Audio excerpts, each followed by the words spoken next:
pong pag-uusapan, it's all about disobedience and obedience. Ang sabi ng ating pamagat, disobedience brings death and obedience carries life. Ang ating pong talatang babasahin ay 1 Corinthians 15:21 to 22.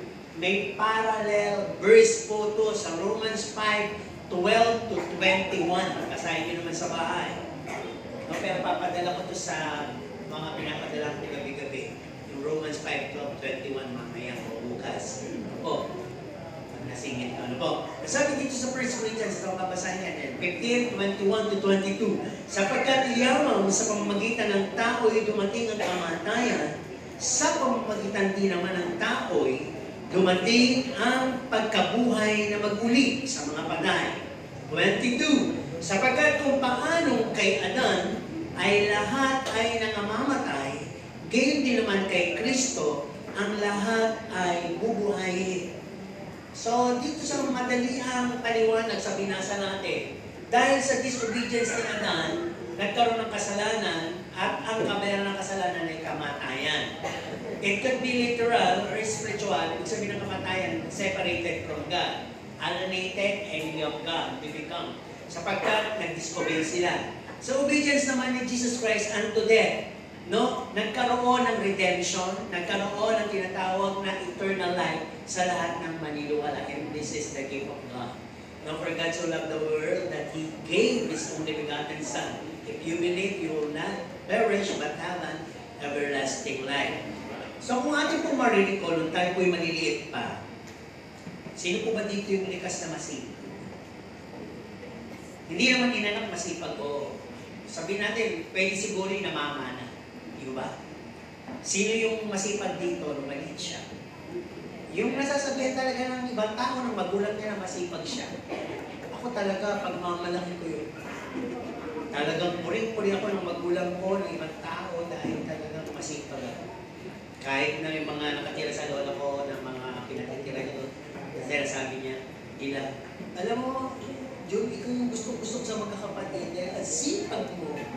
Di naman nagpapatuloy na nagbibigay sa akin ng kasipagan habang lumalaki ako. So minsan, naririnig ko pa si mama, pinagmamalaki ko sa mga tito ko, kapitbahay namin. Lalo tuloy ako, sumisipag. Tapos binibigyan pa niya ako ng kwintas, yung mga kapatid ko, nagseselos. Dahil nga nasisipagan sa akin yung aking magulang. So minsan, kapag ang ulam namin ay baka, hindi nang tanggalin ng sebo, di ba? Minsan, siyempre, bata pa ako, hindi naman ako ganun kahusay maghugas. Kahit nagpapakulo ko ng tubig. So sasabihin ng mami ko, may sebo pa anak ko. Gaganunin niya ng t-shirt, sabihin natin, huwag mo nang pagalitan. Buti nga, masipag yung anak mo na yan eh. Di ba? Pag gano'n naman, natutuwa ako. At pinagbubuti ko na sa susunod. So balik tayo sa tanong, sino yung masipag dito? Nakabataan. Natawa sila bigla. Ibig sabihin, alam nyo na yung sagot. Ano po? So sabi nga dito, ang pinag-usapan natin kasi ay disobedience and obedience. Ang sabi dito, nung tayo bata, we recall some of our negative attitude. Negative attitude kasi katamalan eh, di ba? Saka yung pagiging matigas ang ulo, yung hindi masunurin. Ang sabi nga like being disobedient. No? Paano ba nasasabi ng bata yung disobedient o hindi marunong sumunod? So narinicall ko hindi sa akin, sa mga kapatid ko, sa mga pinsan ko, sa mga nakikita ko, narinig ko sa mga bahay namin pinupuntahan na inuutusan ng kanilang magulang. Ang sabi, we don't respond to our parents' call. Yung ngawit na yung magulang sa kakatawad, hindi pa rin bumababa, nananaog o hindi lumalapit. Kung nung panahon na yun ay nangyayari yun, lalo na siguro ngayon, ay may gadgets. Di ba? Ilan yun, nangyayari na noon, ha? Wala pang gadgets noon, pero nangyayari na noon. Ang kalaban naman ng mga magulang noon ay TV. O hindi TV, tulala o tulog. Tulog, yung bata, ano? Kasi nga, tamad, ano ba? Pangalawa, no? Disobedience. Sometimes we pretend to be deaf and not hearing their calling. Tinatawag niyo ba ako? Hindi ko naman naririnig. Talaga ba? O, ganyan yung mga sinasabi. Paano mo marinig sa panahon ngayon? Naka-headphone ka. Paano mo ko maririnig ng panahon na yun? Lakas ang TV. Paano ko maririnig? Tutulog-tulugan ka. Bingi ka ba? O, di ba ganyan yung naririnig natin? Ang sabi din dito, sometimes, we hide. Ang lalaki kaya ng cabinet, no? Nasaan yung anak mo? Nasa taas pa. si David, tatago ka sa loob ng pagod. Hindi naman syempre bubuksan yun, di ba? Wala doon! E baka lumabas? Ayan. Lumabas, kung hindi na nagtago, lumabas. Nagtatambay doon sa tindahan. Nanginginain ng chichirya. Kung hindi naman, nakikipagkwento ang kutsero. Ang panahon namin kung hindi naman, nagagamba-gambahan. Alam niyo yung naglalaro ng gagamba sa stick o sa tinting. Kung hindi naman, nagjojoling. Nagte-text. Hindi yung cellphone yung text na gano'n. Yun yung mga laro nun Kung hindi naman, nagtipiko, nag-ating yung mga laro nun. Yung abala sa laro, nasa labas, kaya hindi mautusan. O kung hindi naman, nakikipagtalo sa magulang. Ba't ba tamad-tamad mo? Tamad pa, puro na lang ako. Hindi niya inuutusan. Ang init-init. Kaya naman kaya. Kaya minsan pag matanda, ang inuutusan yung mga bata, yung nagbabata. Ano pa? At ang sabi dito, minsan sumusunod tayo pero masama ang loob. Kaya paglabas natin, hahampasin natin yung pinto. Boom! Ganda mo ka ba? Hindi! Kaya pinabili ka ng suka, ang binili mo patis. Pinabili ka ng patis, ang binili mo toyo. Bata ka talaga, may toyo ka Kakasabi mo kasi ng toyo, kaya ko tuloy, toyo pinabili mo Patis pala. So sabi, lahat ng mga to ay nangyari. O pwede matawag natin disobedient. No? Pero kung nagbago ka na, sino yung nagbago mula sa pagiging matigas na ulo na bata? Ang dami ko kasi nasaksihan. Yung bata, titigas ang ulo. Makukulit, malilikot, tamad. Pero marami ako nakita na iba. Sumipag, gumae, at talagang naging responsable. Kaya sabi ko doon sa iba, sabihan mo lang kahit makulit, nakikinig pala yan, paglaki makikita mo yung bunga. Huwag ka nang mangawit sa kakasabi. Huwag mo lang palalat pa sa limbaw, malikot, hindi mo talaga binabawa. Eh talaga lalaki, malikot pa rin yun. Pero kung malikot, sabihan mo lang. Matatanim sa sa kapag masama, sabihin mo, masama yan. No? Matatanim, kaya paglaki, alam niya na, kasi may isip na siya talaga. No? Kaya ganun yung nangyayari. Kapag nagbago ka naman, to a better person, sa panahon ngayon, matatawa ka na lang sa mga ginawa mo nung nakaraan. Di ba? Hindi ganun pala, tamad ko, taso anak ko ngayon ang tamad. Matatawa ka dahil tamad ka nga Kung di maiintindihan mo, kanino pa nga pinagmana? At pag nagtatago, gumagawa ng kung ano, maaalala mo yung ginawa mo. Kaya sabi mo, nakakamayata ako. Dahil nung bata ako, tamad ako, nagtatago ako. Pero sasabihin mo ba kayo sa mga anak mo, hindi na.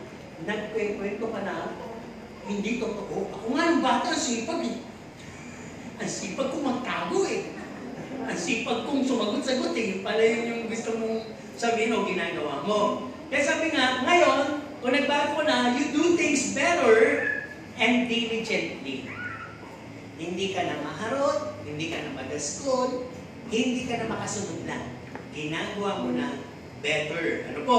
At kahit wala na kang makita, ginagawa mo na yun. At sabi dito, sapagkat nalaman mo yung consequences ng mga bagay na kung ikaw ay tamad at kung ikaw ay brat, alam mo yung gano'n, o spoiled, no? Hindi mo na uulitin yun sapagkat ganito pa rin kinalalabas ang kapag tamad ka. Hindi ka makapaglaba, hindi ka makapamalansya, hindi ka makapagluto. Kanino ko didepende? Hindi ko kaya mabuhay mag-isa. Kasi nga, lumaki ka, tamad. Kaya sabi dito, kung ito naman ay patuloy na hindi nawala sa'yo, yung pagiging disobedient, matigas ang ulo, tamad, alam niyo ba, i-effect ito sa inyo Wala kayong matagalang trabaho. Lahat ng papasukan ng trabaho, naiinis kayo. Naiinip kayo. Nagagalit kayo sa mga utos ng boss ninyo, sa mga required ng boss ninyo, na pressure kayo masyado, gusto nyo na, tapos ang gusto nyo, mag-sweldo kayo ng maganda. No? Hindi nyo makasundo ang mga co-workers ninyo. Kahit sa workplace yata kayo dahil hindi kayo talaga mapapanatag at hindi kayo mananatili. You would always be feeling boring. Bakit? Ang hindi mo alam, kinalakihan mo at dinala mo yung pagiging disobedient. Hindi pala nawala sa iyo yung pagiging matigas ang ulo.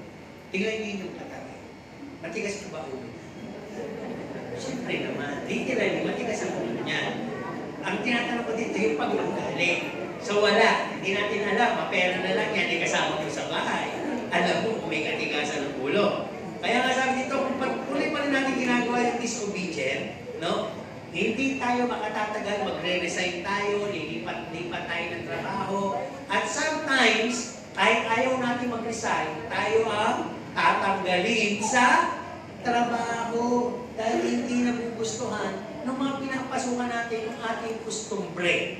Tigas ng ulo, hindi masunurin. So that is yung tinatawag na disobedience. Ano po? So, on the other hand, at sabi dito, pag ikaw naman ay masunurin, sino yung masunurin? Kasi, pag masunurin ka, maiintindihan mo yung sinasabi ko.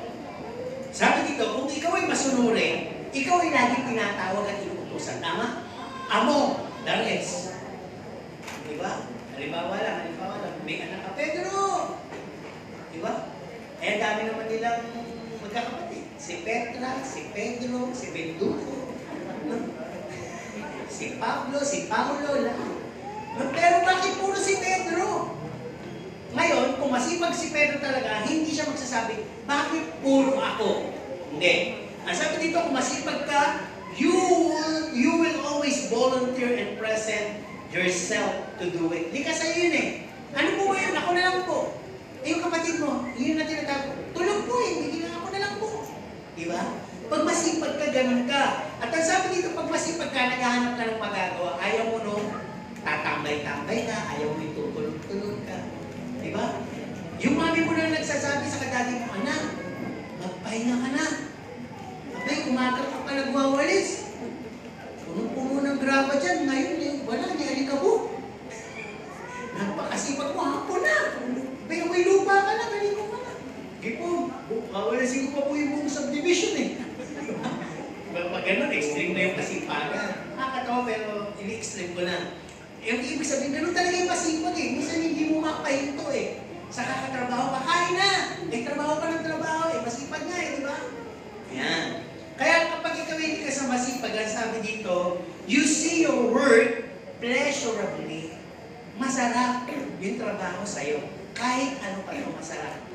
Di ba? Sino yung pagising ng umaga, hindi na siya inuutusan, may kusang palo. Di ba yun? Di ba pagising mo, alam mo na yung dagang puting umalis. Di ba? Alam mo na yung...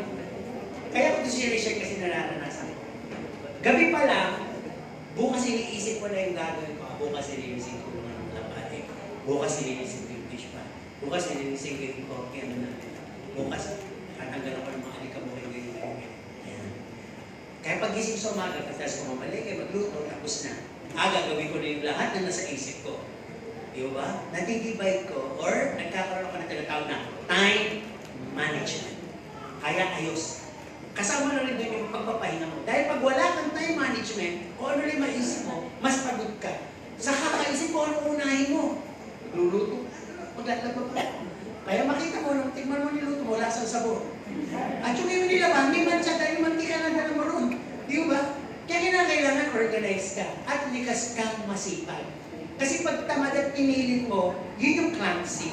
Yun yung kung ano-ano kalalabasan ng ginawa dahil hindi nga taos-puso yung kanyang ginagawa. Kaya yung pagsunod, obedience, down, ang tawag doon, makasunod na.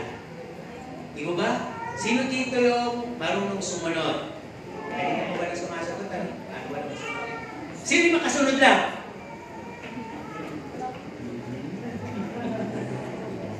Mahusay Mahusay sa pag-aabang sa mga tanong. Okay, tuloy tayo. Nasabi dito, pag masipag ka, hindi mo na iniintay yung mapuri ka. Tama? Gagawin mo na kagad diligently. Di ba?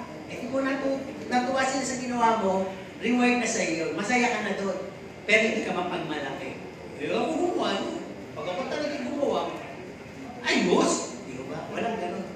Talagang whole heart mong ginagawa dahil masipag ka nga. At sabi dito, hindi mo, alam mo na yung lahat ng tao nakapaligid sa iyo, nakikilala at ikaw yun. Siya yung gumawa, no? Sabi, pumasok na ba? Ako na lang.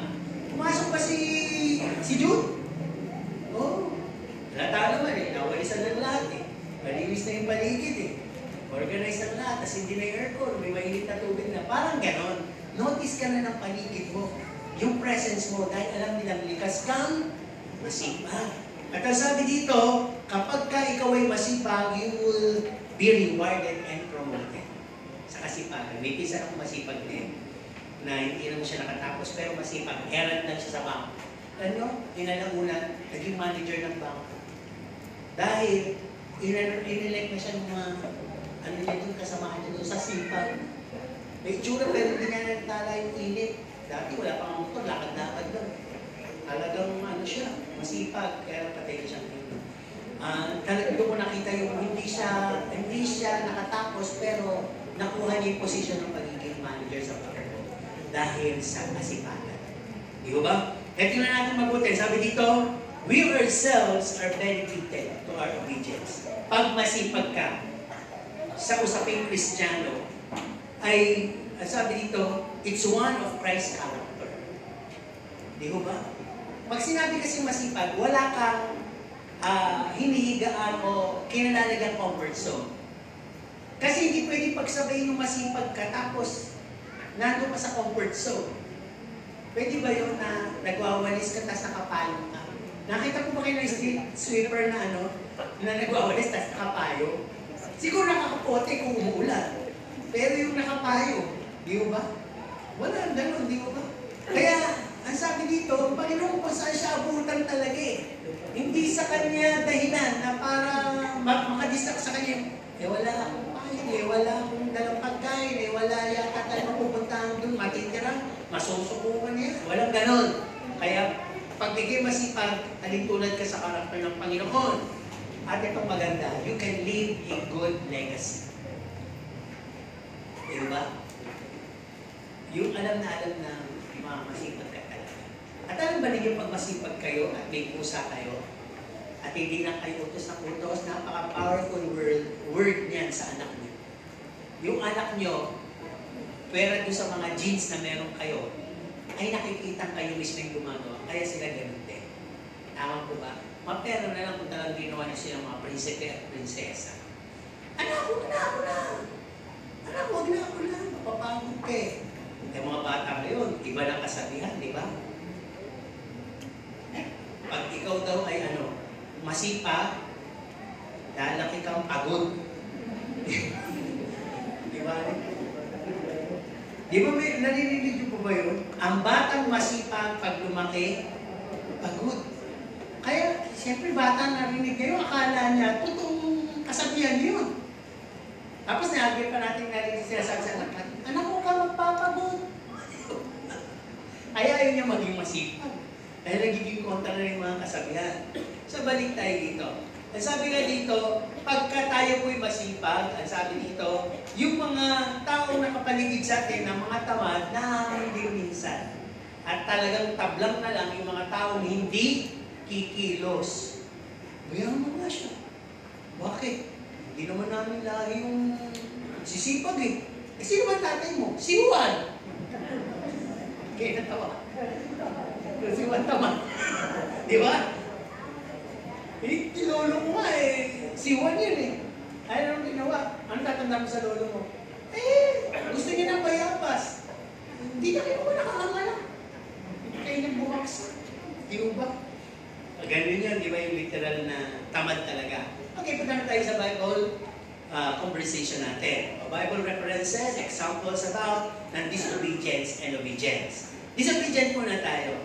Doon sa ating reference kanina, dahil sa disobedient, ang laki po ng naging epekto sa buhay natin hanggang ngayon.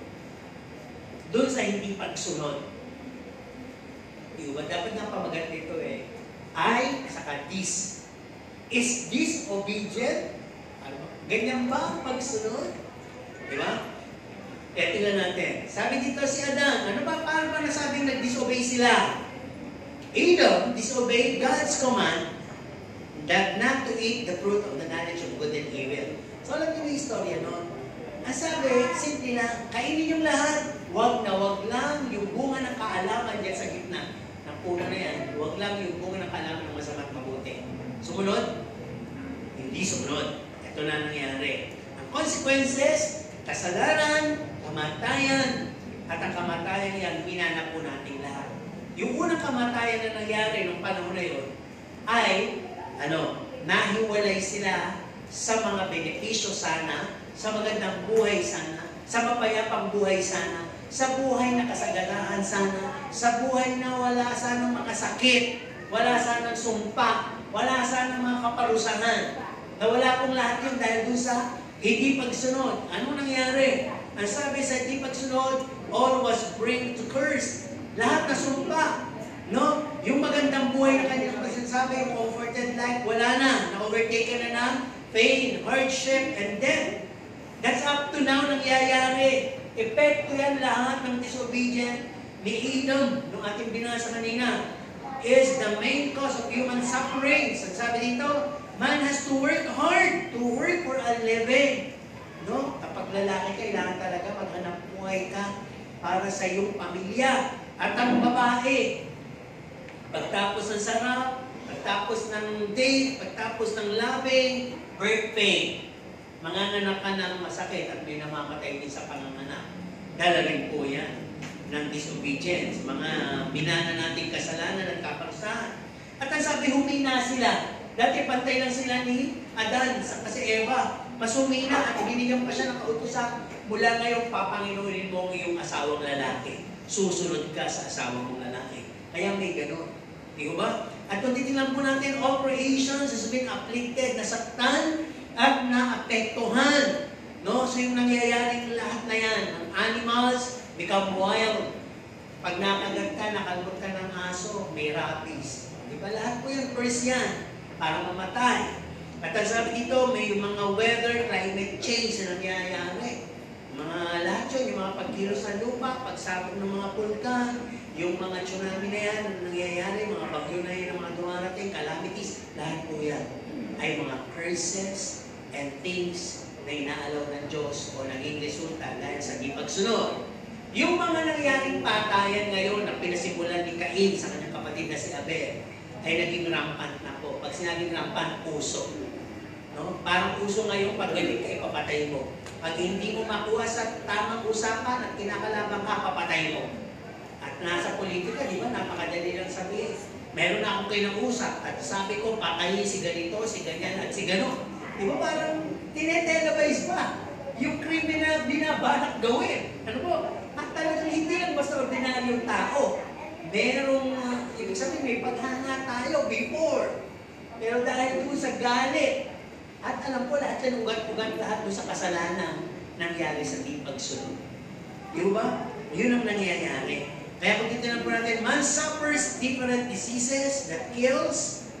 Tao magkakasakit, simple lang. Nasobrahan lang sa alat, masisira na ang bato. Nasobrahan lang sa asukal, diabetes na. Nasobrahan lang sa tulog, ano nangyari? Namatay. Kinulang sa tulog, na anemic.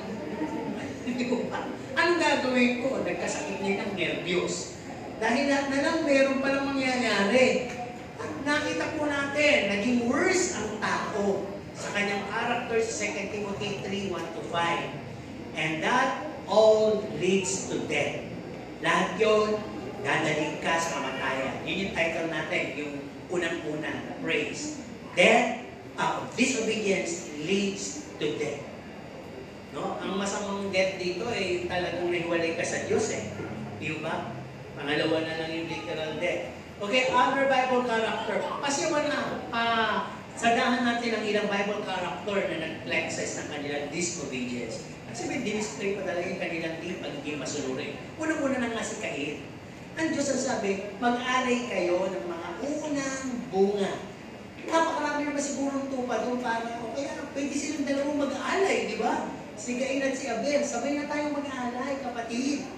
Kaya lang, parang nung panahon na yun, may kompetensya na kagad. Si Abel sumunod, nag-alay siya ng tupa na pinakamataba, mabuti at maganda. Ginawa niya lahat ng preparasyon ayon sa utos ng Diyos.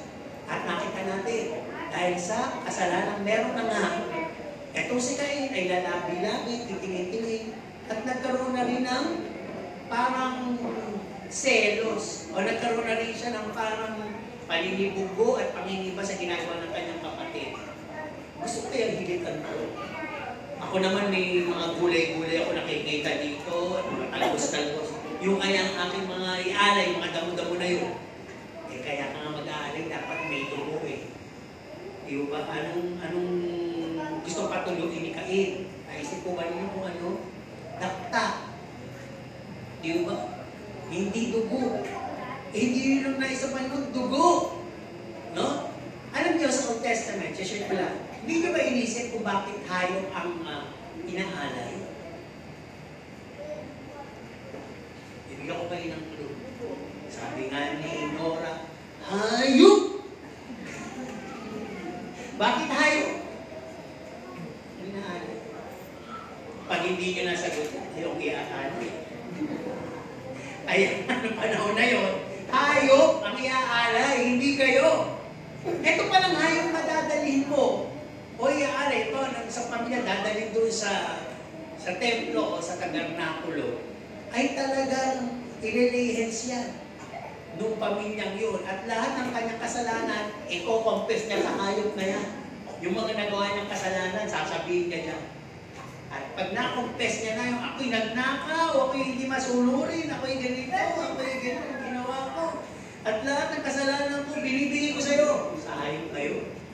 At yung hayop na yun, papatayin at iaalay. Kaya pag pinatay yun, ibig sabihin kasamang namatay yung kasalanan. Yung hayop ang nagdala. Tumulo yung dugo, nalinis ka tuloy.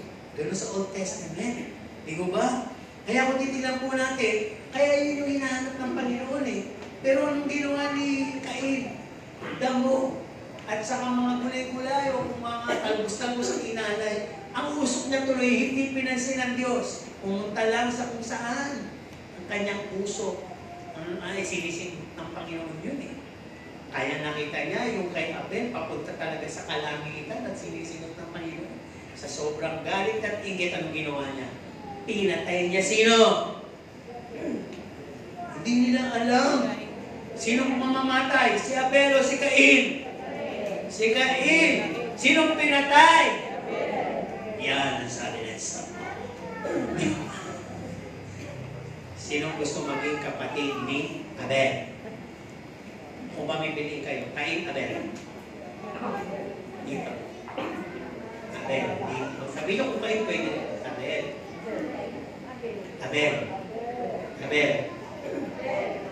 Ba't tayo si Cain? Talagang Abel lahat ha? Hindi nyo alam. Gusto nyo maging kapatid si Abel, kapatid niya si Cain. Hindi kapatid nyo rin po yun. Ay, talaga. Meron pa kayong pagpili ha? Sabi nyo na itim. Magkapatid yun, di ba? Kaya pwede nyo nga sabi, ayoko nga maging kapatid si Abel. Baka kasunod ang patayin ni Cain, di ba? Okay, kapatawa lang para magisingin mo tulog. Pwede lang i-alay yung mga natutulog, di ba? Hindi, ibig sabihin i-alay natin, Panginoon. Para po siyang nag-aalay ng nangihimlay. Kung i-alay natin. Okay, tuloy. Ang isa pa sa disobedient ay si Samson. O nga, malalaki. Sabi kasi sa Bible, sa Bagong Tipan, huwag kayong makipamatok sa hindi ninyo kapanalig o kapananampalataya. Huwag kayong umanap ng hindi ninyo kauri o yung pareho ng Diyos na sinasamba. Ito talaga pinangawakan ng Iglesia ni Cristo. Diba? Kaya pag nagkaroon ka ng suta na Iglesia, hindi ka na pwede naging Iglesia ka na. Diba? Doon sila matibay sila doon. Okay. Anong ginawa ni Samson? Anong lahi pa itong si Samson? Hindi nila alam. Ha? Eh di, Budyo siya. Diba? Ngayon, anong lahi si Delilah? Sabi na Budya. Hindi siya Pariseo. Palestina. Palestine. At alam niyo po ba, yung mga Palestine na yan, ay talagang marami ang mga Diyos-Diyosan. Hindi ang kumikilala sa Diyos. Kaya, pinagbabawal. Eh, di ba, may laro nga tayo. Malakas si Samson, pero pagdating kay Delilah, nahihina siya. Ay, hindi siya mahina, ibig sabihin, talo siya ng gayuman ni Delilah.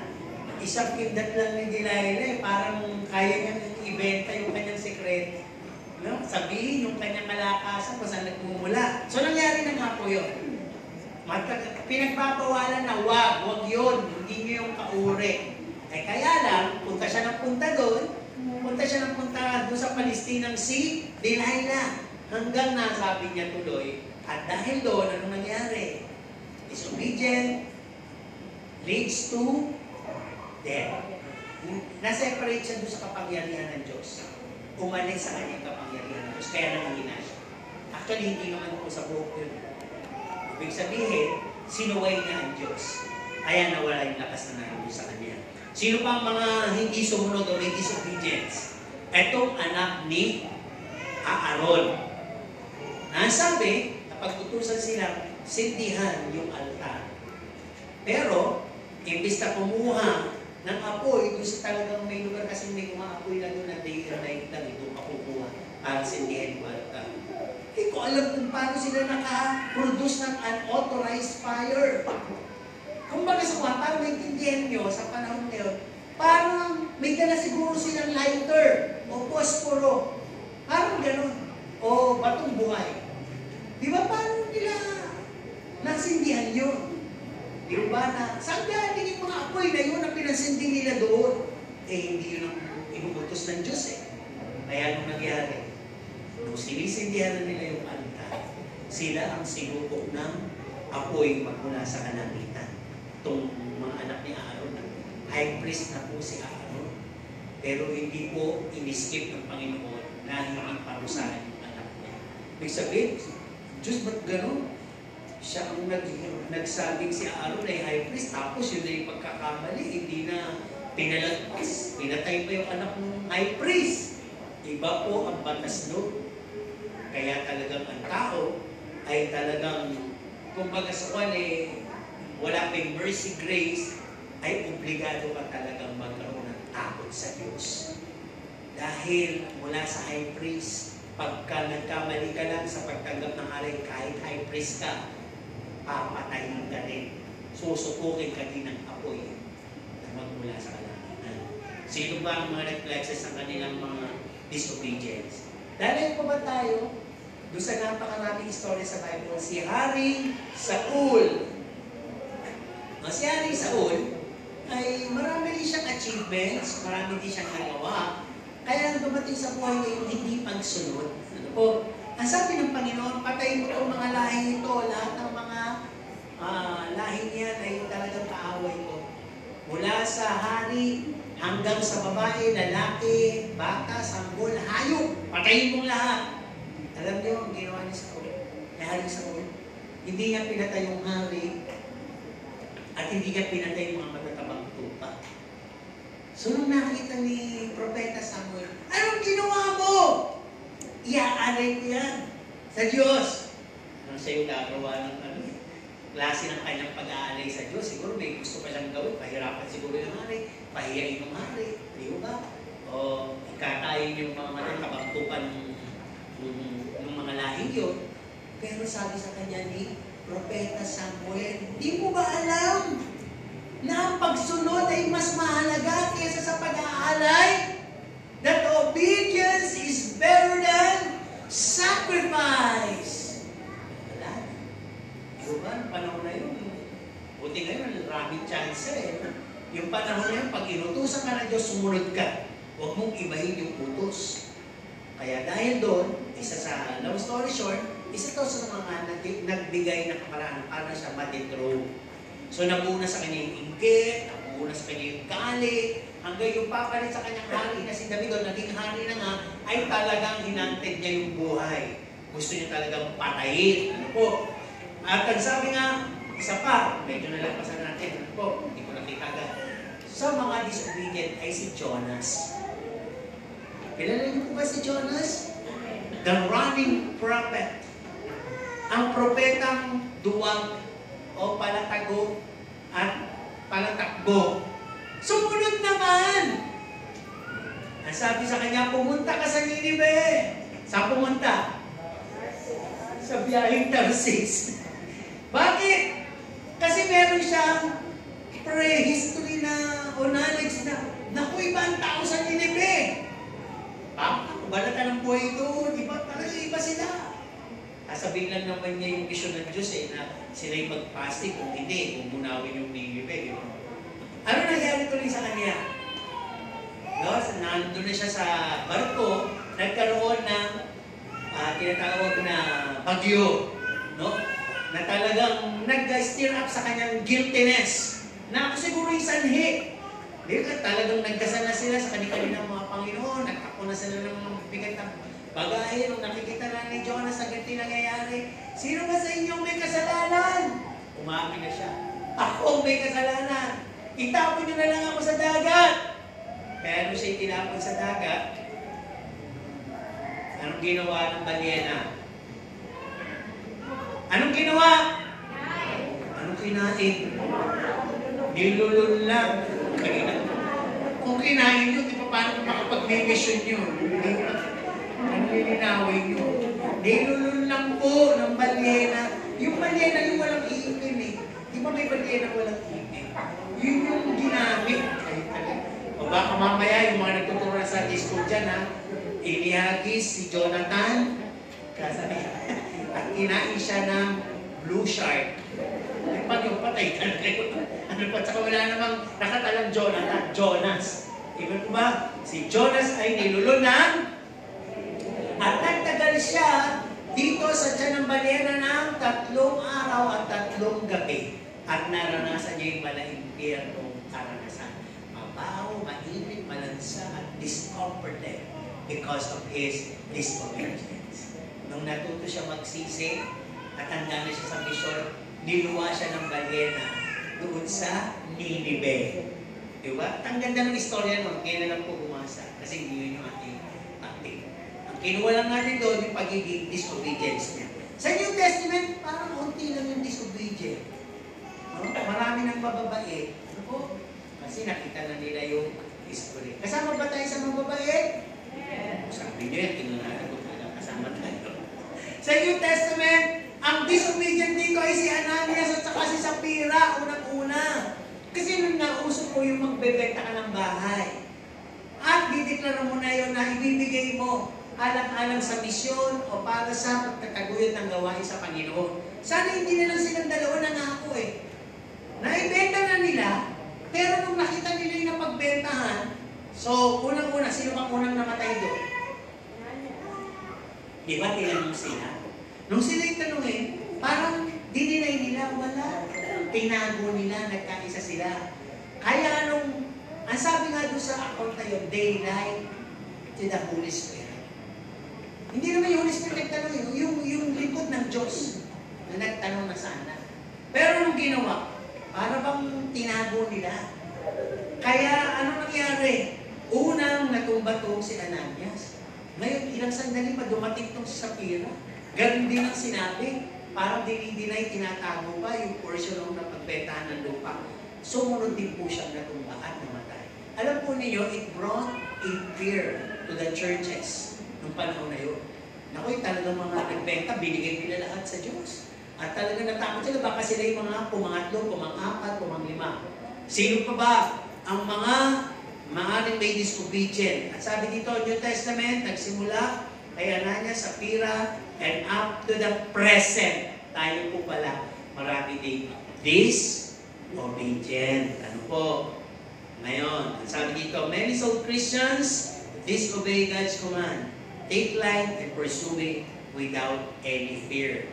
Wala na tayong takot ngayon. Bakit? Kukulong pa ba? Kikitlan pa ba? Linig doon na on the spot? Bubukaan lupa, kakainin ka? Hindi na. May free will tayo, may free will din nun. Kaya lang ngayon, graces, mercy, na binigay sa'yo. Kung binigyan tayo ng grace and mercy at natanggap mo, hindi ka pipilitin. Gagawin mong lahat. Ayon sa kalooban ng Diyos. Tama po ba? Kaya sabi, mali naman talaga yung takutin mo ang tao dadating ng Panginoon maglingkod ka. dadating na ang Panginoon magsipag ka. Hindi namin na kailangan ganun. Di ba pag ganun ibig sabihin, ano ba yung ginagawa ng mercy? Ano ba yung ginagawa ng grace sa buhay mo? Kung hindi na ito, yung pastor pa rin na nagpupursige, yung pastor nagtuturo lang. Kaya nga aamin dahil may grace and mercy na tinanggap sa Diyos, at dahil doon yung motivation na naturo at yung grace and mercy, expression of the Holy Spirit, willingly, you will obey. Pero pag wala pa rin yun, disobedience pa rin po ang mangyayari. No? So noted yan. Know yourself, if you are in the rank of obedience or disobedience up to now. No? Sabi nga dito, pagka may disobedience ang Christianity o ang Christian believers up to these days, ang sabi dito, they're gonna get into a lot of trouble sa buhay. Una, may blessing lahat. Dahil hindi iwiwithhold ng Diyos ang blessing. Pero ang blessing mo will be full of sorrows. Tandaan po ninyo, may blessing na full of joy. At minsan, kahit hindi po pera yun, blessing ang pinag-uusapan, blessing na kagad yung meron kang kakontentuhan. Kaya kahit wala kang pera, may joy ka. No? Ngayon, aanin mo naman yung napakaraming pera kung full of sorrows naman. Dahil sa pera nga, nagkahiwalay kayo. Dahil sa pera nga, nag-aaway-aaway yung mga, dahil ang dami ng pera, dahil binili mo pa, ibig sabihin, mag-aaway-aaway naman yung mga angkan mo. O dahil sa perang yan, hinahan ka, o papatayin ka. O dahil sa perang yan, nagkaroon ka ng mga stress, di ka matulog, nagkasakit ka. O dahil sa mga perang yan, mapagkakaroon ka ng mga gastusin hindi mo inaasahan. Yun yung blessings with sorrows or full of sorrows. At ang sabi, sometimes blessings they earn has got into some unexpected expenses. Pag may disobedience ka sa buhay mo, isa na rin ito. Minsan, ang dami mong hawak sa isang biglang na panis. Para bang nag-ipon ka ng palay, isasako na lang, dumating malaking tubig, nawala. At sabi nga nila, blessing na nag-ipang bato. Pero minsan, hindi naman kagad ganon. Ang disiplina ng Panginoon, ang large po ng scope. Nakita po ba yung bagyo? Ang large, pag sinabi malaki ang sako. Doon sa bagyo na malaki ang sako, merong matayo at merong galamay. No? Hindi ka pa pinupuntahan ng pinakamata. Galamay pa lang, pero umiikot yun. At isang banda sa buhay mo, dadating yung mata ng bagyo. Yung discipline sa'yo. Ano ibig sabihin? Ang sabi ko nga kapon, di ba nung nag-outreach tayo, pag natuto kang maging mapagbigay, mahirap ka ngayon, at papalain ka ng Diyos, malay nyo, yung mga anak nyo, ako yung pagpalain, magkaroon ng magandang buhay, yayaman na kayo. Naman yung mag-break yung curse. Kasi dahil doon siya nagbibigay na kayo. So paano ganito, baliktad naman. Pag ngayon hindi ka nagbibigay, pwede maging outcome sa family mo in the future. You're gonna have a broken family, a tragic happening in the family of members of the family. Bakit anak, magkaroon ng buhay na hindi maganda, iwalay sa asawa, baka yung isang members of ng pamilya magkasakit, magkaroon ng mga distraction. In the future, hindi ngayon dahil wala pa yung mata sa'yo. Galamay pa lang. Kaya, ang sabi ng Panginoon, mayroong mga bagay na maanak ang blessing at meron din mga bagay na magpo-focus na suffering sa'yo. Kaya ito yung pipili eh. May free will tayo. Di ba? At ang sabi din dito, pag disobedience tayo, we are compromising our relationship with God, awaiting a certain punishment. Di ba pag hindi mo naman kita yung parusa, natatagal na ka, hindi? Sino dito yung nung maliit eh, para bang sabi ng magulang niya, mamaya ka sa bahay. Sino yung nasabihan na ng gano'n? Di ba yung kaba mo? Kami kasi nung panahon namin eh. Lalo na pag sinusundo kami, parang naiipot. Lalo yung biyernes, ayaw na yung biyernes. Kasi may paluan tayo eh. Naiipon. Kasabi na dati ko, mamaya. Pero mga term nila, baka sa kotse mamaya tayo sa bahay. May grand paluan. Gano'n. Mamaya ko na sasabihin kung bakit kayo papaluin.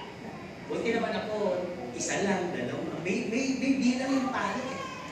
Tapos minsan kahit wala ako, papaluin na nila ako dahil mga kapatid ko, hindi talaga nila maisip na bakit hindi ako papaluin. Kailangan din ako paluin, pero mahina na. Dahil hindi ko na sasabihin, may kapatid ako, naglalagay pa ng karton eh. matulog yun. Ay, lalo maraming palo yun. Pag tinanggal na yung karton. At meron naman ako kapatid na dumapa ka, ay pahahabulin pa. Kaya mas marami ring palo. At ang gusto ng mami ko, dahil ko pag pinalo ka, walang ingay. Eh doon pa lang sa, pagbabago na! Ay, ang ingay. Lalo na rin dumadawag yung palo. Tama niya. Yun. Di ba yung meron ka ng verdict? Sabi ko kasi kanina, hanggang hindi mo kita yung parusa, hindi ka takot. Ang Diyos mo sasabihin na, anak, disobedience ka, paparusahan kita. Sa Old Testament, sinasabi yan. Sa New Testament, walang nagsasabi yan. Kasi nga, meron ng Holy Spirit na gumagabay sa'yo. Nabubuhay ka dapat sa mercy and grace ng Panginoon. Nagkukusa ka na. So ngayon, ang meron tayo is small voice and Bible guided by the Holy Spirit. May pastor pa. Ngayon, pag nalihis ka pa, doon sa mga bagay na yun, ang sabi nga dito, hindi sinasabi sa panahon ngayon, yung verdict, bigla na lang siya dadating yung certain punishment. Diba, balik tayo sa certain punishment. Yung mga isisilya elektrika, diba, na panahon na yun? Kasi naabutan namin yun, yung pinetelevice pa yung nag-rape kay Marian de la Riva ba yun? Tama ba? Sino ba yun? Martin Moranda? Ayun, kapalit-palit kasi mga panahon ninyo yan. Bata pa ako din, di ba? Ni-rape nila. Niyayaman nun, 4 ba yun? Di lang talagang ni-rape, binaboy nila. Diba? Ang dami din ang ginawa. Ano pwede sabihin dito? Parental guidance recommended, di ba? Kasi mga pepos yan, yung mga mukha niyo. Di ba? Ano? Nakatulan sila ng sila elektrika. Sila may, gusto na nilang pakasalan eh. Di ba? Ang kinig na yung ginawa doon sa babaeng yun. Bibigyan ng magandang future, buhay, pakakasalan. Umayag ba? Hindi. Kailangan i-serve yung sentence. Tagong tinelevation. Di ba kaya kung walang raping ng ilang taon, walang nang rape eh. Dahil doon. Di ba alam nyo? Di ba pag alam yung punishment, merong lechon, may pansit. Ang dami handa, pinapakain sila eh, mahiyaman eh, kasi papatay yung mamaya. Nakakain ba? Eh. At alam nyo, papilay-pilay sila, dinadala sila doon sa sinetik, hindi sila makalakad. Naiihi sila sa tao. At namain po sila sa sila elektrika. Hindi lang sila pinaupo. Nilagyan pa sila ng basang damit sa buhok, sa ulo, sa paanan. Talagang binasa pa bago oryentehin. At naghihintay ng tawag ni Marcos ba? Oo, kung kakaawaan. Nagdadasal na yung pamilya, lahat na. Tumawag ba? Eh, hindi. Kasi nga yung ginawa nila, masama. Di ba? Pero masama dapat yung parusa ng Diyos. Impierno. Di ba? Impierno. Yun talaga eh.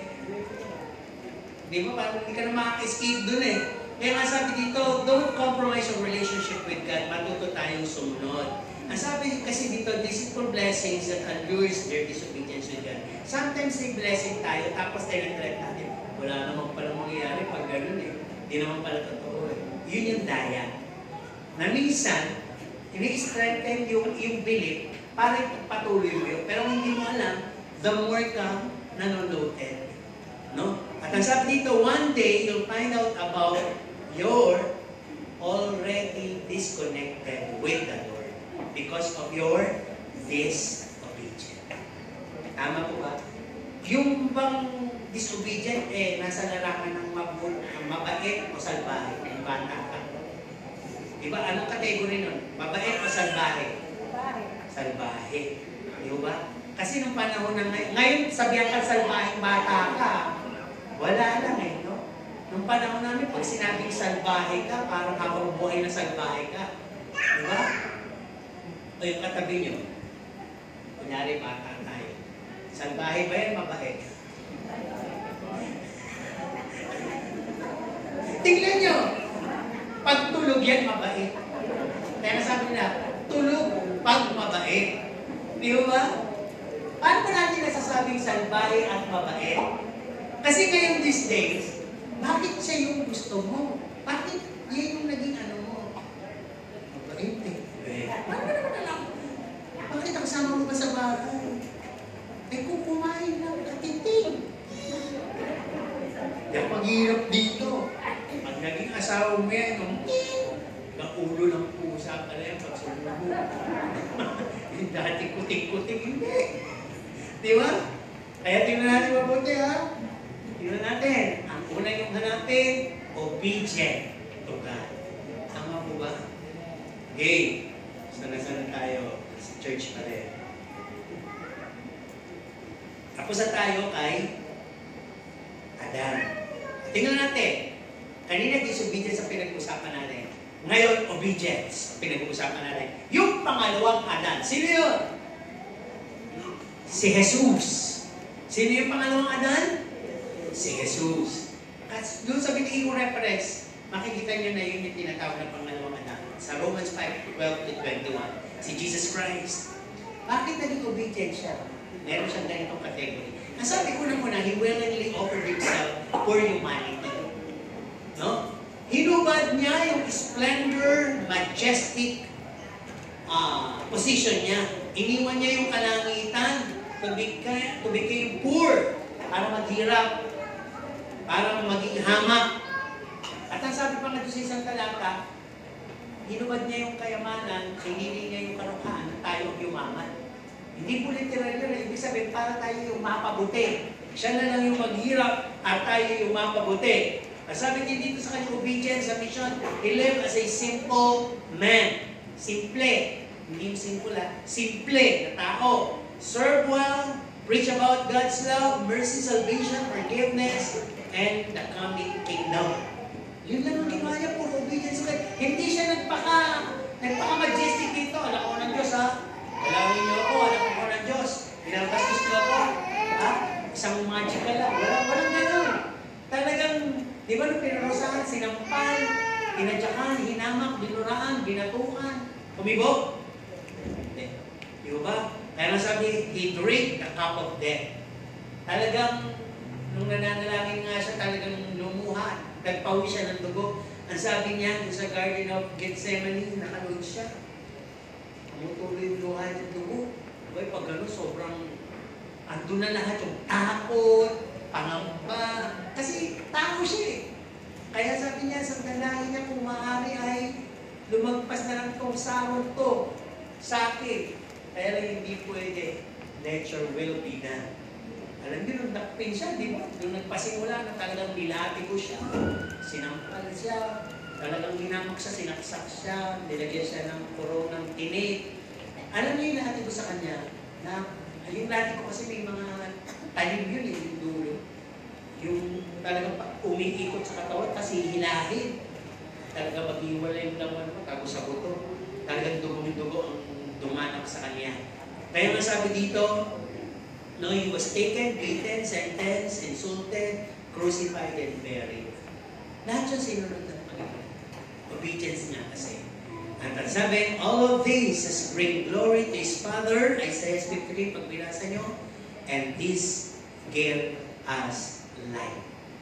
Nabawi yung kamatayan na dulot ng disobedience ni Adan at na-restore, na-redeem tayo sa kamatayan yun, inanong muli sa atin ang buhay na walang hanggan.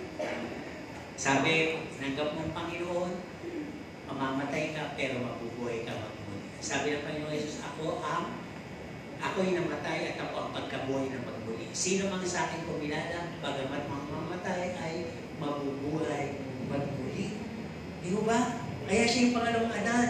Kaya tingnan natin, by His obedience, ang sabi, life is restored, given, for eternity. John 14:6, di ba? Kaya nga sabi, nabigay yung talata niyan, I am the way, the truth, and the life. No one comes to the Father except by me. By knowing me, the way. No? I am the truth, I will set you free, and I am the life giver. No? Marirestore kayo sa akin, marirestore kayo sa Ama, wala na yung gap, hindi na kayo enemy of God, friend na kayo ng Panginoon, kinakantangan nyo, di ba? At talagang, kasama yung Panginoon in our life. Sabi, we've been redeemed. At sabi sa Romans 8:1 and 2, wala nang kahatulan. There is therefore no condemnation for those who are in Christ Jesus. Napakaganda. No, ang sin of omission natin, yung mga kasalanan maliliit na hindi naman natin sinasadya, of the past, yung mga sinasadya, of the present, yung sinasadya, ay pinapatawad ng Panginoon. At yung future, na magiging kasalanan na omission na hindi commission, ay sagot na rin po, pinapatawad na. Diba? Kaya nasabi dito, we were able to receive the gifts through Christ. Romans 6:23. Wages of sin is death, but the gift of God is eternal life through Jesus Christ. Mga simpleng talata, pero pag paulit-ulit mong binasa, makikita mo meron na pala akong triumph. Dahil yung last enemy of man, which is death, nagapi na. Huwag lang kayo kanta ng alive. Ano ibig sabihin ng alive? Ang tanong ko, ano ibig sabihin ng Tagalog? Diba? Alive! Katay nyo. Alive! Alive! Alive! Ano raw? O yun, forevermore. Ang susunod. Alive! Alive! Alive! Forevermore.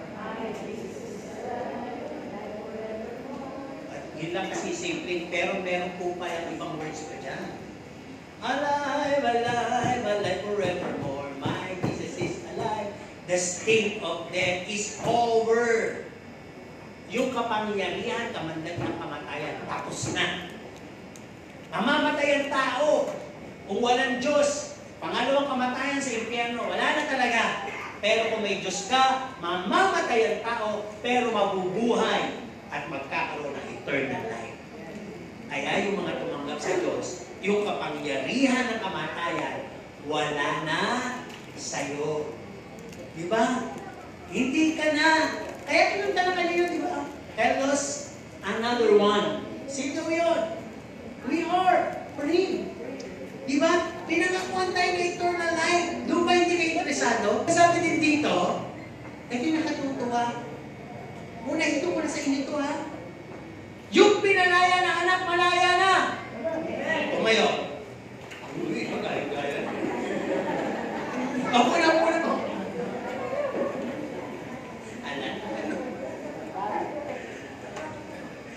Naiintindihan mo mayroon yun. Naiintindihan. Maintindihan din nakatayo. Pero yung masisigla na hindi nakatayo, ay iniisip niya, girlfriend, boyfriend. Wala kanina pa di pa parang problemado Okay. Tuloy tayo. Masabi ko na kanina ang nakakatuwa, yung kasalanan, nung nakaraan, ngayon at susunod, balik. Yung ba para tayo magkasala pa ulit? Ha? O hindi na? Hindi na. Yung hindi ka na magkasala ulit na omission at nagawa ko yun, faith yun. Diba nung sabi nung kanta natin na pinulot niya ako at he turned me around. Parang ganun yung kay Maria Magdalene. Nahihiyang-hiya siya. Dahil nusgan siyang nangangalo niya. Pinulot siya ng Panginoon. Tumayo ka. Tingnan mo. Nasaan yung mga babato sa'yo? Halika na, sabi niya. Umayo ka at ka na magkasala. Diba? Kaya pag tayo may kantang, I have decided to follow Jesus. No turning back. No turning. Di ba sa kanta? He gave you a new name. Tama? Hindi ka kayo bagong pangalan. Yun yung pangangalagaan nyo. At mapapangalagaan nyo lang yung kung may obedience kayo sa Panginoon. Amen? Kaya ito, dito na tayo halos magtatapos pero mahaba pa rin. Ikalawang bahagi pa naman siya. Ikalawang bahagi. What must be our sons? So sinasabi pa kasi magtatapos tapos mahaba din pala. Diyan ko nakikita ko may faith kayo. Amen. Yung ba?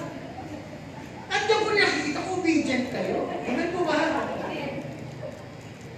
Obedient ba kayo? Ayan.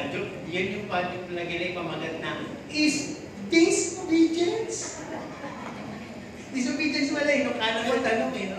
Okay, pangalawang bahagi. What must be our response kung talagang obedience? Ano ba dapat ang maging tugon natin? Sabi nga, obedience begat obedience. Obedience plus obedience lang talaga pagdating sa Diyos. Ano ibig sabihin? Pag meron ko pala nito, it will stir up the faith to act holy. Holy buong buo, kamali Abraham. Pag masunurin ka, ang pananampalataya mo ay kikilos ng buong buo katulad ng kay Abraham. Kikilos. Ano ba? Pangalawa, sa pamagitan ng pagsunod, makakadevelop ka ng fear of the Lord at ang pagsunod mo ay magkakaroon ng karunungan at kaalaman. Sino dito yung may inutusan sumunod naman pero inulit mo yung ginawa? Anak, maglaba ka. Bukod mo yung puti. Sa tikolor ha. Ako na, babad mo yung puti. Set ko na cellphone. Paano mamaya, lalaban ko na, no? Naku, anak, ano ginawa mo? Pare-pareho mong binabad. Sabi mo maglaba yung babad. Hindi, sabi ko, ibukod mo yung puti. Nahirapan ka pa, kaya pinagsama-sama ko na. Inulit mo tuloy dahil nilagyan niya ng kloro. Umawa tuloy yung tikolor sa puti. Nagkamantsa ka. Ibig ko sabihin, pag susunod ka sa Diyos at wala ka ng obedience at yung fear of the Lord, susunod ka lang ng sunod, madaskol-daskol. Ang ibig sabihin, hindi natuwa ang Diyos sa ginawa mo pagsunod. Parang tao din na pagsunod yung ginawa mo, pagtao na. Yung nakakainis. Ano ba? Pagka may obedience ka pala, it will help us forsake earthly things and can break whatever foolish mindset that are instilled in us. We can upgrade our mind into a renewing mind. Yan. Pag obedient ka pala sa Diyos, ikaw na rin makakapatid sa sarili mo, yung dati mong craving sa mundo, nababawasan. Di ba? Parang babalik ka doon sa, ay, iba na ngayon, meron ng tea, tapos may sago pa, may graham pa, may mango pa, napakadami na. Na lahat pang-diabetes na dati pinagsimulan lang nung igulaman at sago, ₱1. Diba? Ngayon, yung cravings mo ng mga 150, babayaran mo, diba? May sizes pa. May ganun, may grande, may mas grande pa. Bibilihin mo, bumibili ka ng pang-diabetes. Diba? Ako kasi minsan nakabili. Ang tigas na ulo ko. Sinama ko pa si Pastora. Sabi niya, ayaw, ayoko yan. Subukan ko nga. Bumili ako, tig-isa kami, naubos namin pareho. Yung pareho siya, maya-maya, gabi, yung kami pareho. Di ba? Yun yung ibig mo sabihin. Alam mo nang masama eh. Ginagawa mo pa. Kasi nga yung obedience. Yung obedience sa amin doon sa sinasabi na ng doktor, hindi naman namin magawa. At yung sinasabi na lupang katawan na huwag mong gagawin, ginagawa mo pa. Di ba? Pero sana pag nakita mo na epekto, huwag mo nang ulitin. Okay? Ayun, yung sinasabing, pagka meron kang obedience, hindi na mga ngawit si pastor, nakapangaral, ang makililinig na kay pastor dyan, amen! Tama yan, amen! Amen! Kasi, alam mo yung salita ng Diyos, di ba? Na-upgrade ka na, anak. Hindi nga dapat gano'n. Okay nga yun. Ano pa? Hindi ba ninyo alam? Sino dito yung bingengon? Sabi na, ako daw? Bingengon kapag gano'n. Tinanong ko na nga, sino bingengon? Di ba kung sinabi mo, sino bingengon? Lagyan ko nga ng ngot eh. Para mas matin eh. Sino yung bingengon? Walang nakadinig ha? Hindi na. Kasi kung meron, siya po! Mali-paling tanong, may kilala ba kayong bingengot? Baka meron kayo alam ng bingengot. Alam niyo yung, ano may bingengot? Yung may ati ba dito? Hindi yun. Yung sumusobra na sa walang pandinig. Ano sinasabi mo? Mic testing 1, 2, 3. Ano ba? Mic testing 1, 2, 3. Ano daw?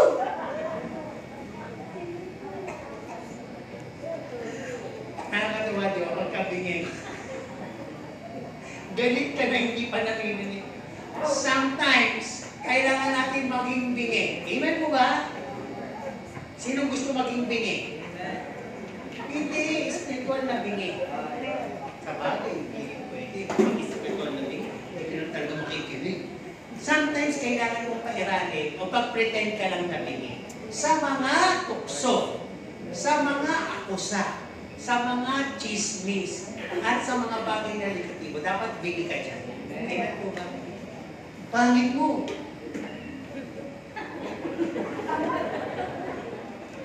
Pangit!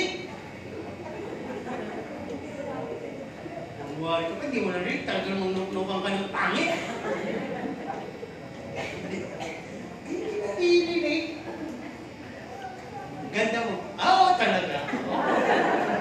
Ang talas, di ba? Yun, doon dapat ganun. Pag kayo magaganda, even ikaw din, kapatid. Pero pag alam mo namang makaka-apekto sa'yo, bigit-bigyan na lang. Iwan po ba? Alam po, kami nagbibigay-bigayan ngayon. Di ba dahil ang haba na ng sermon eh? Diba? Dapat makita nila, pastor, na ganito na ako.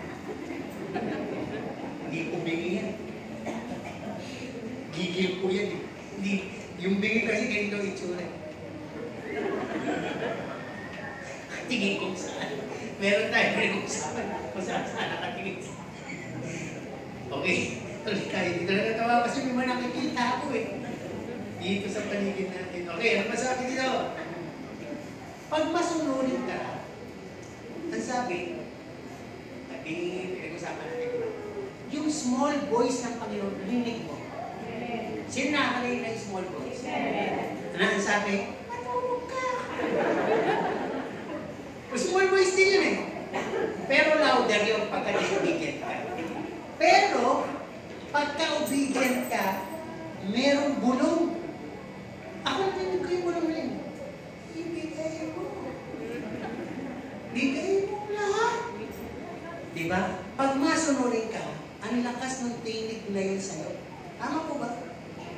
Pero pag hindi madidevelop yung tinig na yun. Ang sabi ko dito, ang obedience mo ay kinakailangan honest, faithful, and unwavering. Pag yun ang nangyari, maririnig mo tong komento na sa Diyos mismo. Pagdating mo sa langit, sasabihin niya sa'yo, well done, my faithful servant. Tama po ba? Kasi obedience ka eh. May inuutos ang Diyos. Ang kailangan lang sumunod. At dapat may faith ka. Okay, ito na yung talagang last. Ikatong bahagi. Pangalawang bahagi. Danger of disobedience. Yung lahat pinag-usapan natin, babaliktad lang naman natin yun eh. Ang sabi ito, if we keep on disobeying God by means of, ano ba natin nag-disobey ang Panginoon? Number one, pag ini-ignore natin yung lahat ng katuruan, ayaw natin pa-review, ayaw natin pa-disiplina. Isa yan sa means. Ibig sabihin, hindi naman todo-todo. Papunta pa lang tayo. Diba? Pangalawa, bilisan ko na. At dahil doon nagiging kang enemy of the gospel, kakatinintay na mo. Puro lapit na tatamaan. Di ba? Sino dito yung hindi tinatamaan na salita? Kasi nakapatawa. Pag hindi ka tinatamaan, ikaw yung veneno. Oo. Totoo yun. Di ba? Kaya wala ka sino veneno. Kasi lahat naman to ay para sa atin. Kahit ako, tinatamaan. Di ba? Sinusulat ko pa lang ito, una na ako tinatamaan. Kaya minsan naman nagsusulat ako, Lord, I would be carrying, I am entrusted by your word. Let me be the first to accept, to obey, and to follow. Let me be the first na ma-review, matulungan, maisimayan, at mabago. Yun natin na sa kasi alam ko mahirap eh. Sinusulat mo pa lang, minsan ayaw mo lang sabihin eh. Kaya lang, it is needed to be said. Kailangan sabihin. Diba? Ano ba dito? Sabi dito, pag gumagawa natin ng sarili nating kalooban, yan, hindi rin pagsunod. Ano ba? Pag gumahanap tayo ng mga verses din sa Bible, na pwede namang i-justify yung gusto natin mangyari. Ay hindi, nasusulat din naman. Sabi nga ni Satanas, nasusulat din naman. Ano ba? Ang 5. If we yield not, pag sa loob ng church hindi nakikipagkaisa sa unity, commitment, love, and call for the body of Christ, tandaan po ninyo, hindi kayo pwedeng, di ba lahat siya may function? Ilan po ba yung dapat na daliri natin? Kinakanta natin eh. Oo, talagang sabi niyo. 10 mga daliri. Mali, 20 mga daliri. Kasi kamay at paay. Bakit ba ganun yung kanta yun, di ba? 10 mga daliri sa aking kamay, di ba? 10 sa paa, 10 sa kamay, 20 silang lahat. Hindi, 10 mga daliri, kamay at paa. Isang tenga, isang ilong, bibig ay wala. Hindi. Ano ko na yung kanta? Pero ibig sabihin, di ba? Normal kang nilikha. Ikaw ba ay hindi halata? Siyam lang yung daliri mo. Nakaka-proud ba yun? Diba ganito? Nakaka-proud ba yun? Hindi. Eh, bakit hindi ka nakaka-proud siya? Buti nga siya pa eh. Hindi ka malapang magbilang. Imbis na 1 to 10, 1 to 9 lang bibilang mo. Ikaw tapos na sila nagbibilang pa. Diba? Sinong gusto ng kumpletong daliri? Ay matagdagan pa. Yung meron pang hitong nakaganon. Meron pang nakasabit na isa pang maliit. Keychain. Ay, hindi ko alam ako meron dyan. Pero, di ba, minsan, may mga tumutubong kakaiba, di ba? Minsan may lumalawit pa kung saan bahagi. Di ba? Eh, kung tago yun, okay na. Pero pag normal ka, gusto mo talagang i-maintain yun. Kaya kung nasa body of Christ ka, be one of the normal part of the body of Christ. Hindi ikaw yung, until, hindi ikaw yung yung kinainis na gustong tanggalin. Tama ba? At hindi rin dapat ikaw yung may kulang. Dapat ikaw yung sakto lang at normal. Tama po ba? Sino naniniwala normal siya? Dapat. Di ba?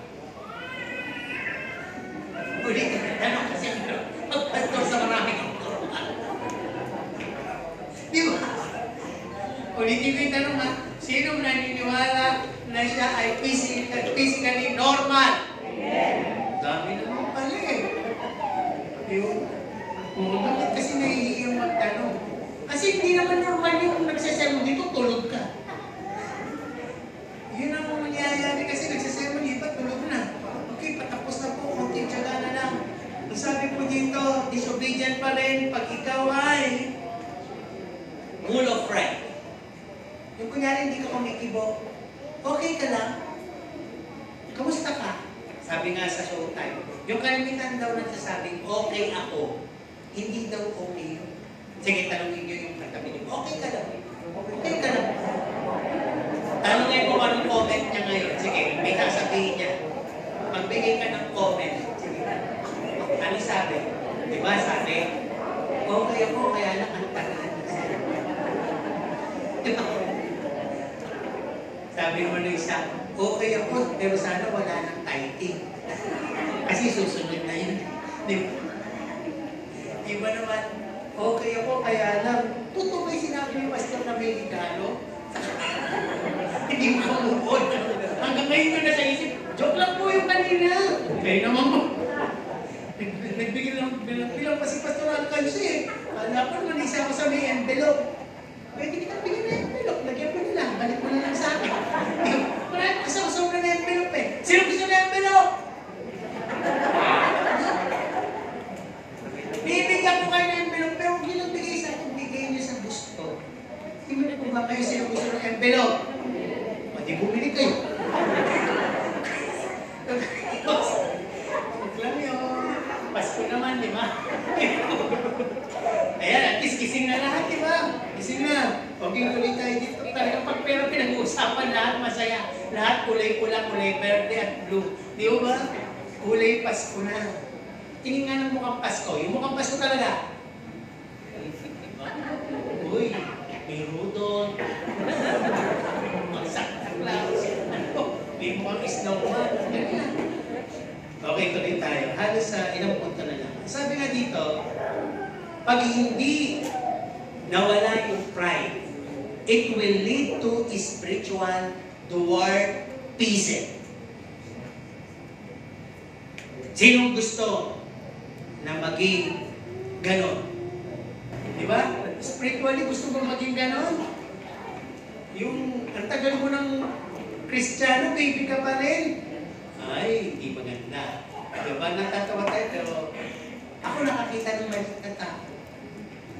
Ang talagang liit. Matanda na pero ang liit. Pero ang ganda ng pagkaliit niya.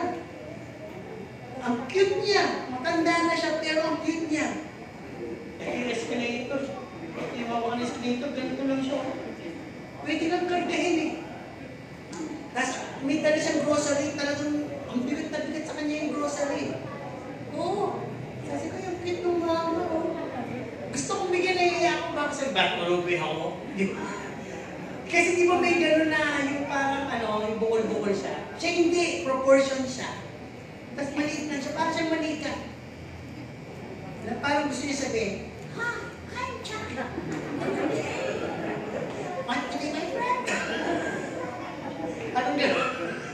Gano'n na maliit talaga. Patuloy tayo dito. Malapit na tayo matapos. Okay. Masabi nga dito, pag may disobedient ka, ito yung kung kanina may dingengot ka na talaga. Hindi ka na makakarinig ng munting tinig sa Diyos.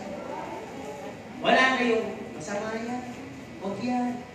Huwag mong gawin yan. Wala na. Ang malakas mong narinig ay ano? Sige! Matulog ka pa! Sige, mapagod ka pa! Sige, tumingin ka kung saan-saan! Sige, mamula ka! Sige, kamutin mo yan! Kasi naiinip ka na! Sige, pangilingin mo yung tuhod mo lahat. Dahil inip ka na. Sige pa, tumayo-tayo ka dyan. Manggulo ka. Sige, tumingin ka ng masama kay pastor. Iba kasi nakagano'n. Alam nyo kung gaganon kayo, bagay lang yung sakit eh. Hindi sa salamin ha. Sino yung tumitingin sa salamin yung, tingnan nyo muna sa salamin itsura yung pag nagagalit kayo. O kaya pa-record nyo. Makikita nyo iba. Nakikita nyo, hindi nyo napapansin, hindi sungay. Oo. Saka iba kulay, pulang-pula. O may nakikita ng tao. Pag nagagalit, namumulay. Pulang-pula talaga. Yung asang, yung tenga lahat. Tapos bumagantay. Pulang na lang, apoy, di ba? Drago. Chinese New Year. Nauna na sila. Okay, last point. Ang sabi dito, ito nakakatakot. Pagka may disobedience ka, sa ayaw gusto mo, kahit magpahula ka pa, kahit na meron ka pa ng lahat, mayaman ka pa, marami ka pang kaibigan, at meron ka paninindigan, ninatapos ka, you will just arrive at the state of your destruction. Yun ang muli. Pagka meron lahat ng natala sa Bible na disobedience, ang kinahulihan po nila ay ano? Kapahamakan. Amen po ba? Kapahamakan ng kanilang sinabi. Kaya, ibig sabihin ko lang, kung tayo talagang nananalig na rin lang tayo sa Diyos, ang Diyos isa lang naman ang hinihiling ay pagsunod eh. At ang katuwas ng di pagsunod, kung talagang tayo initapot sa Diyos, doon na tayo sa larangan ng pagsunod. Huwag na tayo magmatigas. Dahil wala naman po tayo aanihin. Amen po ba?